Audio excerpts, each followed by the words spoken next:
Hello guys, मेरा नाम है नवीन और आप जुड़ गए हैं मेरे साथ। तो अब हम देखते हैं कि संयुक्त राज्य अमेरिका के जो विदेश विभाग के द्वारा एक रिपोर्ट जारी हुई है जिसमें चीन और रूस के बारे में बताया गया है कि उन्होंने परमाणु परीक्षण किए हैं। और ये जो परमाणु परीक्षण किए गए हैं तो चीन के द्वारा तो लोकनूर नामक परीक्षण स्थल पर किए गए हैं और यह परमाणु परीक्षण किए गए हैं। तो यह सीटीबीटी जो परमाणु अप्रसार संधि की गई थी अर्थात व्यापक परमाणु परीक्षण प्रतिबंध संधि सीटीबीटी उसका उल्लंघन कर रहे हैं। तो और चीन और रूस तो इस बात को सिरे से ही नकार रहे हैं कि उनके द्वारा कोई भी परमाणु परीक्षण नहीं किया गया है, लेकिन अमेरिका इस बात पर अड़ा हुआ है कि उन्होंने परमाणु परीक्षण किए हैं। तो इस तरह से हम देख सकते हैं और इस रिपोर्ट में दावा किया गया है कि चीन के अलावा रूस भी जो कम प्रभाव उत्पन्न करने वाले परमाणु परीक्षण हैं वो किए हैं।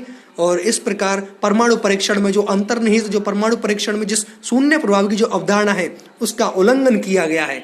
और इस रिपोर्ट में इस बात का निश्चित रूप से उल्लेख नहीं है कि उसमें कितने परमाणु परीक्षण किए हैं इन देशों ने, लेकिन इनने परमाणु परीक्षण किए हैं इस बात का इसमें जिक्र किया गया है।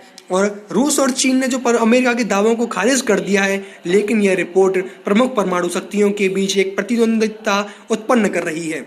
अतः हम देख सकते हैं कि किस तरह वर्तमान में देश आपस में एक दूसरे के विपक्ष में आ गए हैं।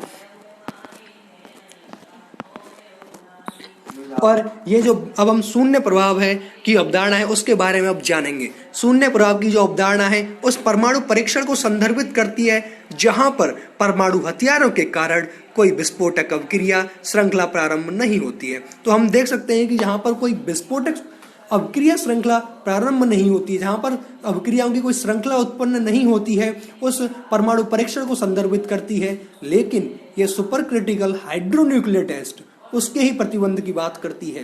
तो हम देख सकते हैं कि जो विस्फोटक अभिक्रिया जो श्रृंखला अभिक्रिया प्रारंभ नहीं होती है उसके प्रतिबंध की बात तो करती है, लेकिन केवल सुपर क्रिटिकल हाइड्रोन्यूक्लियर टेस्ट की।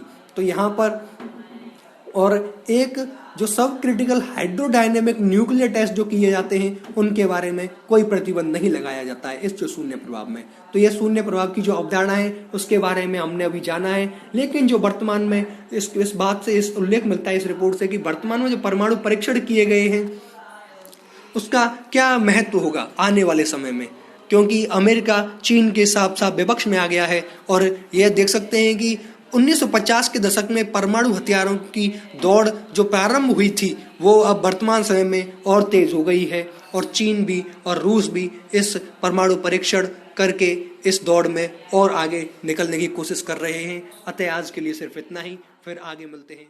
Thank you.